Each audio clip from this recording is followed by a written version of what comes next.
Hey, welcome to our homestead. Something exciting today. Now that we've got our land cleared off, it's time to plant more blueberries and grapes. Today we are going to be building our grape trellis. It's a super easy design for any homesteader. Let's get to it. I will show you what I'm doing.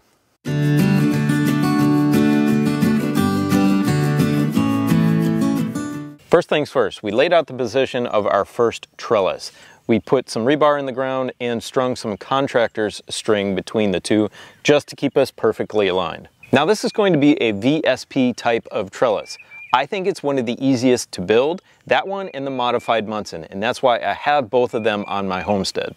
Modified Munson works a little bit better for the muscadine grapes that I have, and the VSP trellis works better for the juicing grapes and the table grapes. Vineyards will space their posts out every 20 feet, but mine are spaced 16. That's perfectly fine for what I am using it for, just for personal use. I plant right in the middle of a post and then train the cordons down the line 8 feet in each direction. You can certainly hand dig your posts, but if you have the opportunity to borrow or own a drill or an auger for your tractor, take it, because it's way easier. This is my neighbor's and I'm really thankful they let me use it. On the end of each row, we are going to make an equilateral triangle from an angled post and this, which is called a helical or screw anchor. And on the top, it has a place where you can tie your anchor wire to. Let's get these holes drilled and then I will show you how we assemble the end braces.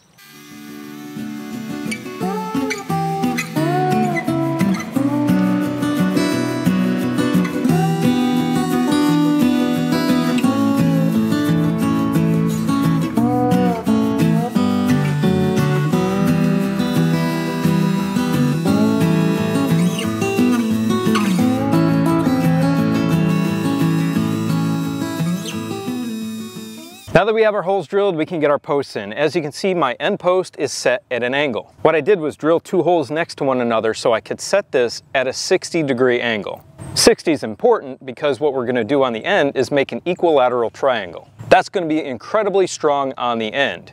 So we need to set in our helical anchor. What we're going to do is take something off the end of this post that's heavy on the bottom, like our tape measure, and basically do a plumb line all the way to the ground. We're going to mark that out. That's the center of our triangle. From there, we're going to measure to the bottom of our post and measure the same distance over, and that's where we are going to put our helical anchor. Now, it's best to screw in your helical anchor at a 60-degree angle.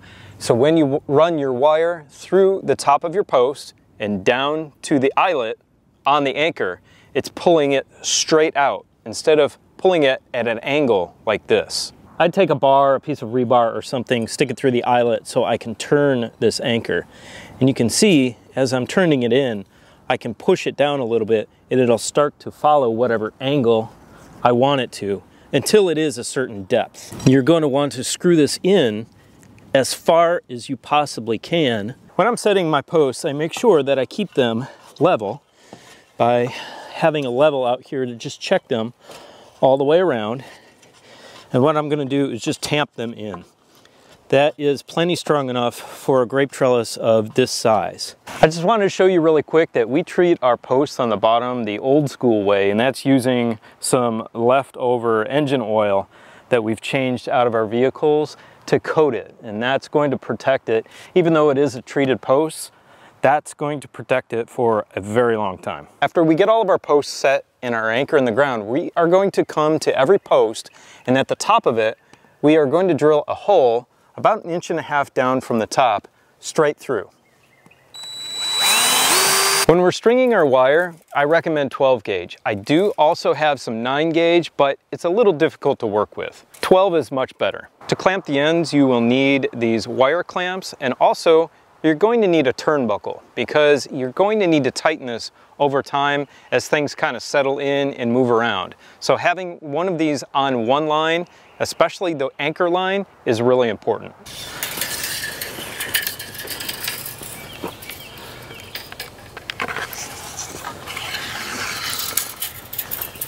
Make sure when you're clamping this wire together, you get the right wire clamps.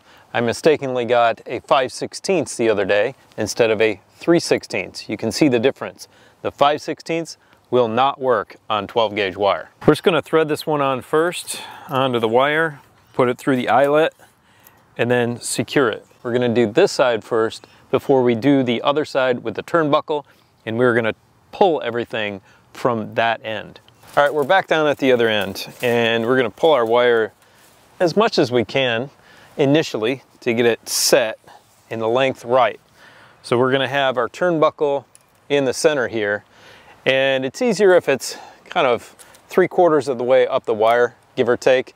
It's easier to adjust. You want to unscrew these turnbuckle bolts as far as you can. So I'm going to cut it right about here. It's always all right to leave a little extra. Okay, I'm going to set our bottom piece around our eyelet on our anchor. Now you can use a wire puller like you would for a barbed wire fence. I don't think it's necessary for a trellis this short.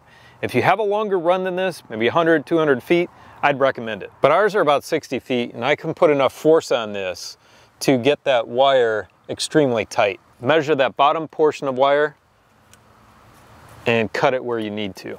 We're gonna pull it as hard as we can down. Get it bent in a good spot, put on our last wire clamp. And then we can tighten our turnbuckle and tighten this as hard as we can get it. There's that equilateral triangle I was talking about. This is incredibly strong. You can hear that wire, it's really tight.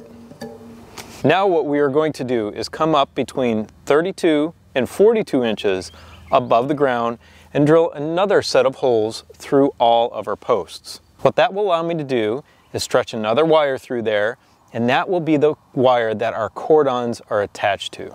Then above that, every 10 to 12 inches, as many as you like, you do 2 catch wires, one on each side. Try and find a stable platform to run your wire from. Trying to unravel this wire on the ground is extremely difficult, and it gets tangled really easily. Now last but not least, we are going to put our catch wires. Like I said, you can put them at 10 to 12 inch intervals up the post for as high as you want. For us, we've got our first set at 12 inches, and that works well for us. On either side of the post, I just have a fencing staple stapled in. I'm going to run our fencing wire through there. That wire doesn't hold much weight, so we are not going to run it down to that anchor in the ground like the other 2 wires. Well, there you go, homesteaders. That's the easiest, quickest, and strongest grape trellis that you can put together in under a day to get grapes growing on your homestead. If you have any questions on how to construct this, let me know in the comment section below. Now go check out these videos right here, which is our full playlist on how to prune grapes. Have a beautiful, blessed day. See you next time. Bye.